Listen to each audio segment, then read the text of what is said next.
My name is Richard Elmstat, and I used to call this city home. If you live here long enough, the stench of this city seeps into your skin, and you have to get out. I lived here long enough, and then some. Long enough to get to know the people at the top, the politicians who line their pockets while the city decays, the vultures who take what they want while the rest of us go hungry. I'm a painter. I don't make much off my work, but I get by. I come from a long line of politicians, but I never wanted any part of that life. I traded the mansion on the hills for the life of a starving artist the first chance I got. I never regretted it. All the city reporters used to know my name. Some of them knew me for my work. Most knew me for my father. Carl Elmstat, my father, was the leader of the beloved Cosmopolitan Party, and this past year he ran for mayor. He was running against Edward Raban, an old rival of his, and pledged to change the way City Hall did business. He was a natural leader and an honest man. He saw the city not for what it was, but for what it could be. Politics was more than a job for my father. It was his calling.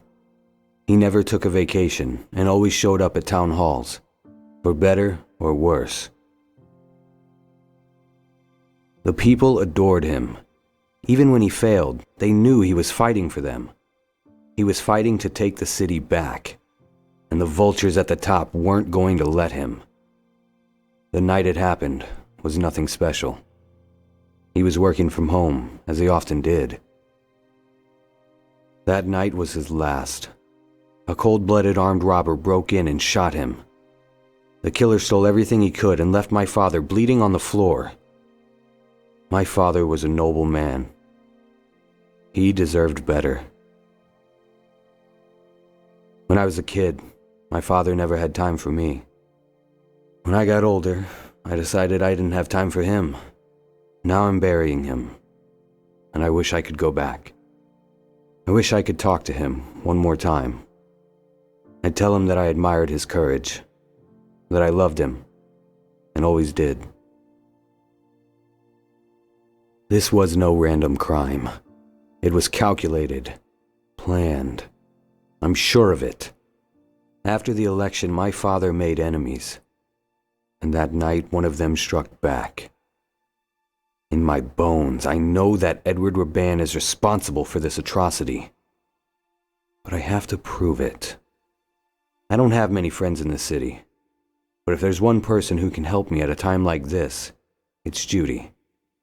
I only hope she'll take my call.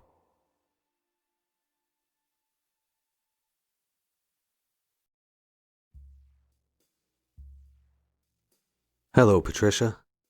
I really missed you. Hi, Dad. How was your trip?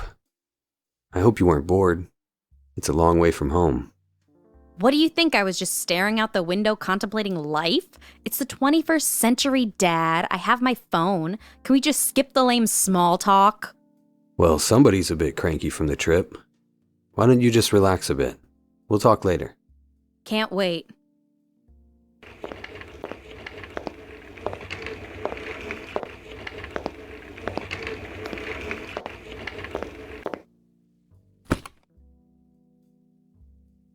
I have to find out what happened to my father.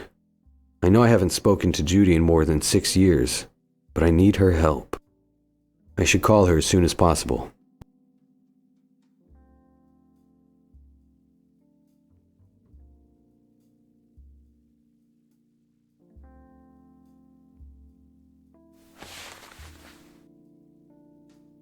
Why should I call her when she's here?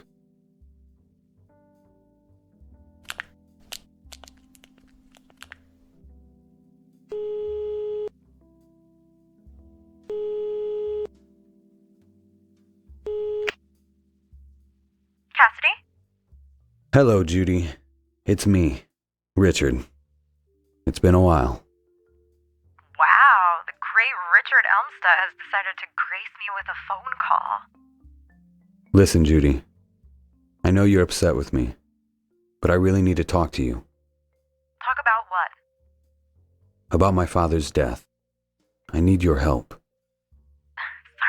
blunt, Richard, but I haven't heard from you in 6 years. Now you want me to comfort you and tell you everything's gonna be alright? No, it's not like that.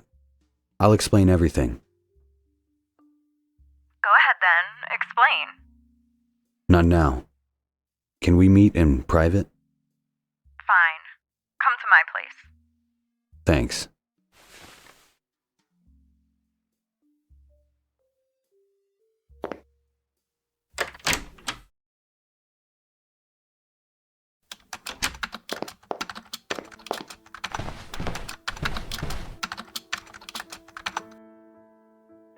Hey, Judy. If it isn't the famous painter, Richard Elmstat.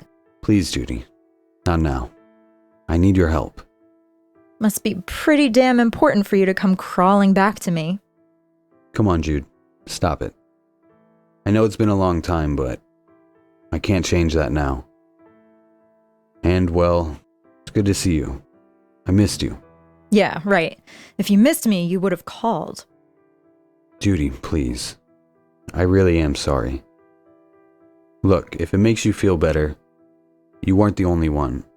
I haven't spoken to anyone. Why? Why would you do that? What did we do to you? I can't explain what happened. I needed to leave. Whatever. So what do you want? I'm here because I need your help. Of course you do. Whenever you need something, poof, you appear. You haven't changed a bit. Judy, I can't apologize enough for what I did. I didn't want to leave you. I just couldn't be here anymore. You could have said something. You could have called. You just disappeared. I know. I was going through a difficult time. Don't act like the victim, Richard. We all thought you lost your mind. We thought you were... I know. Please forgive me. I wish I could go back and change it. But you can't. Well, nice to have you back, I guess. You look good. Thanks. You too. So, how have you been all these years? Same crap, different toilet. But hey, I'm alive. I'm retired from the force, but man, do I miss it. I'm so bored, it hurts. Maybe I can help with that. Here we go. Guy drops off the face of the earth and shows up at my doorstep saying he can save me. No, thank you. Come on, don't be like that. I said I was sorry. I bet you're sorry. You know, you lost a good thing. I know Patricia was never crazy about me, but you were. What's done is done. Psh, yeah, whatever. I'm here because I need your help. What a surprise. I know you're not on the force anymore, but can you still track down anybody under the sun? You still got the system up and running? Yeah, I still got it. You're the only one who can help me. So, spit it out. Who are we looking for? I'm sure you heard about my father. Of course. I'm so sorry. I need your help. I think Raban was behind it. Jesus, Richard. That is a bold accusation. You know he's the mayor, right? Exactly. He's the mayor now, since my father died. I never took you to be the conspiracy theory type. I know it may seem suspicious to you, but you can't just go around accusing people of murder. Besides, they already caught the killer. I know. That's why I want to find out what really happened. On my own. Well, with your help. Sorry, Richard. It just sounds a little far-fetched. I need some kind of proof that Raban wanted to get your father out of the way. See you for now. Bye.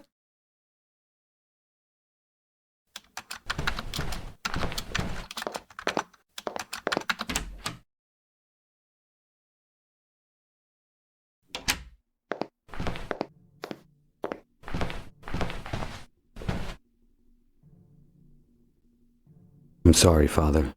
I wish I'd been a better son to you when you were alive. I promise. I will find out who did this to you. I will.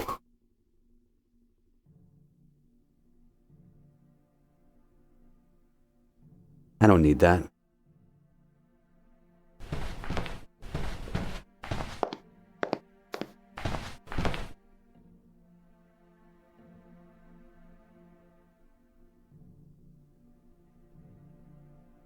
I don't need that. Every war ends in peace. Father's favorite motto. I remember having this poster all over our house. I wonder why the word peace is written in capital letters.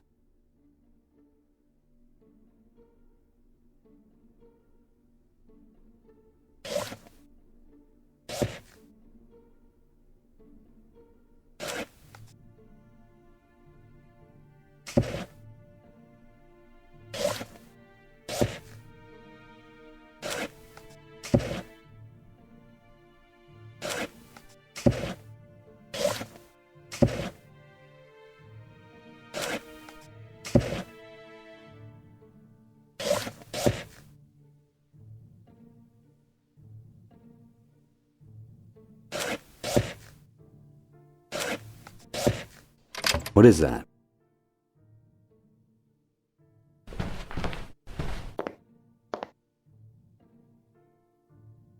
It's a sealed document. Why did Father hide it like this?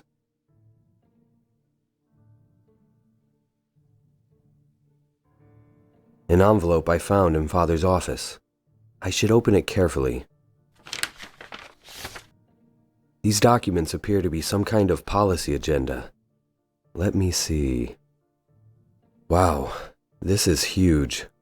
These documents detail my father's proposals for a wide array of new social programs. He called it Project Cosmo. He wanted to reinvest in the city's educational system with major building renovations and a new vocational school downtown. He had a plan to fight homelessness too. The city would build new shelters and partner with drug rehabilitation centers on a new work training program. He was going to raise the minimum wage and create a system that would offer healthcare to all city residents. It's ambitious to say the least. But how would he pay for it? Apparently Project Cosmo also included an anti-corruption initiative. My father had located hundreds of millions of dollars in misused funds. This was money that was flowing to organized crime syndicates and, of course, right into the pockets of Edward Raban and his political cronies. This document identifies at least 24 politicians from both parties who were stealing money from the budget. Amazing. Raban must have found out about this and knew it would be the end of him. Could this be why he had my father killed?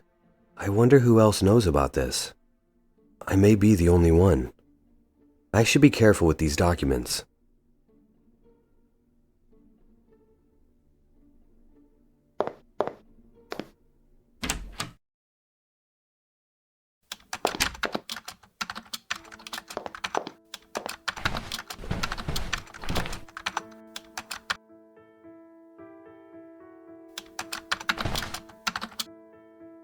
I found a series of documents my father was hiding.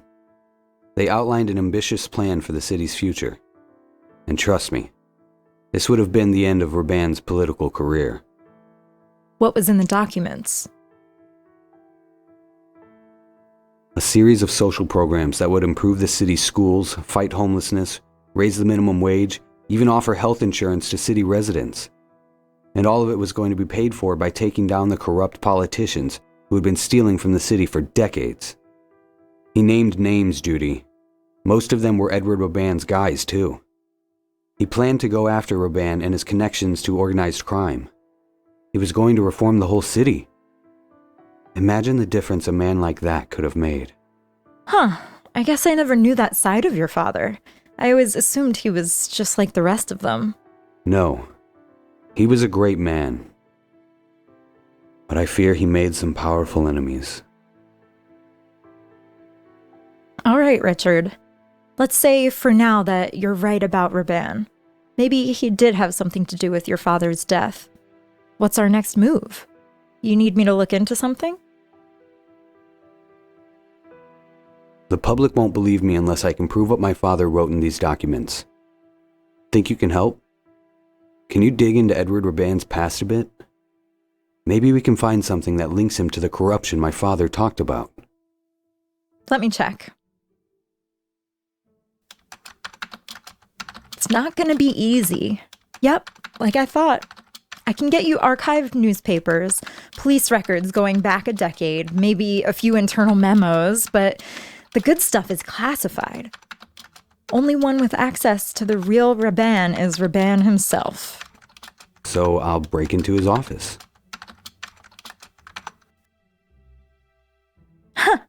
Yeah, security will definitely let the son of a dead political rival rummage through their office. Good idea.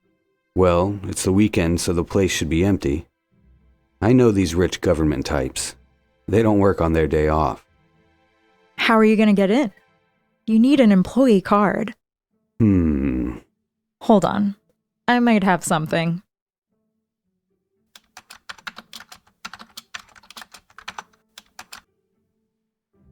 We used to call this the skeleton key. It's an access card like any of the government-issued ones for employees, but it's got a chip so you can adapt to any sensor in the system. Opens every door in the city. You're kidding. We used it for investigations that required a little discretion.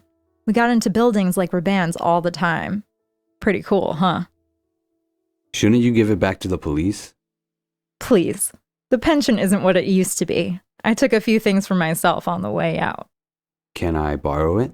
Maybe. What do we say? Please. Please and? Thank you. There you go. That's the Richard I remember. See you for now. Bye.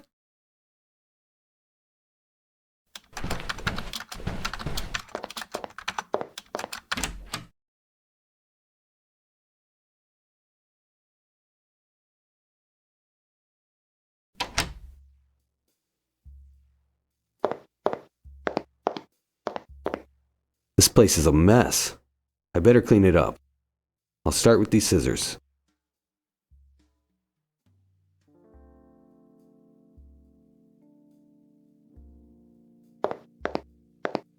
My paintbrush. I'll take it. I don't need to touch that. No time for jazz right now.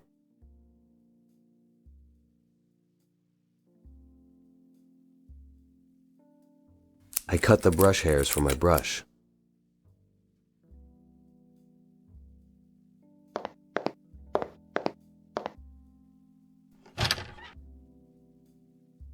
My knife! I've been looking for this for weeks. I wonder why it's in here. I already took a shower today.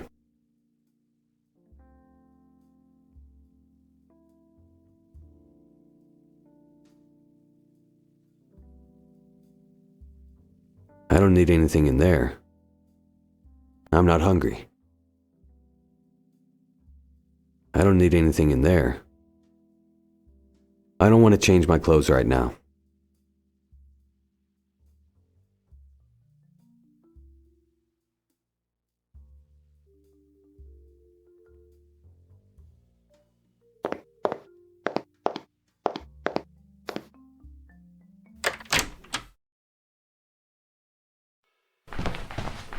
I better get to Raban's office as quickly and quietly as possible.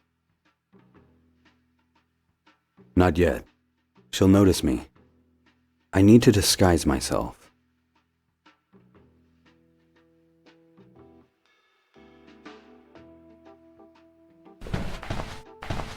All right, I could use some coffee.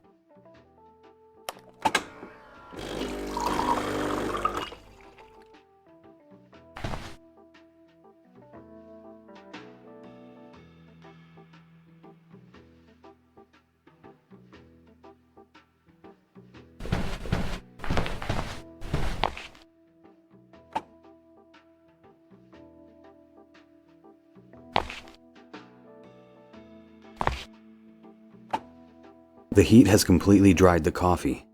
The only thing left is a sticky, sugary residue.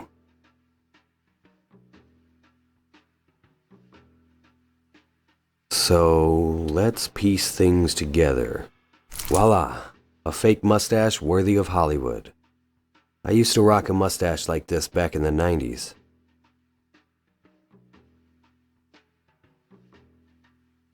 I never thought I would have to wear a fake mustache. Okay, so I'm really going to do this. I'm glad there aren't any mirrors around here.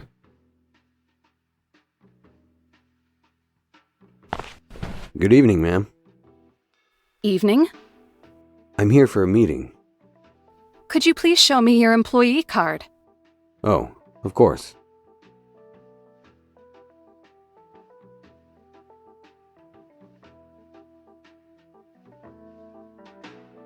You need my card? You're all good. Wait a minute. What is it? I know you. You do? You're that famous painter. Well... Oh my god, I forgot your name. What is it? Oh, I know! Salvador Dali! I've been to your gallery. It was years ago, though. Such beautiful paintings you have there. Yes. Thank you. I'm sorry to waste your time, Mr. Dali. You must have something very important to do upstairs. Yes. A very important meeting. Have a nice day. Goodbye, Mr. Dali.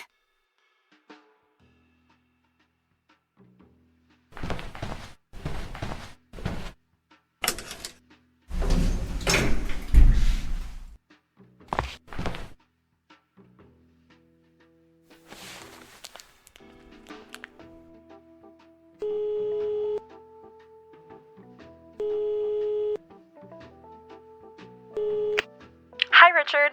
What's up? Hey, Judy. I made it past the receptionist, and I'm in the elevator. Took you long enough. I had to disguise myself. I'll tell you later. So, where's the office? Let's see. Should be on the top floor. Thanks. I'll be in touch. Good luck.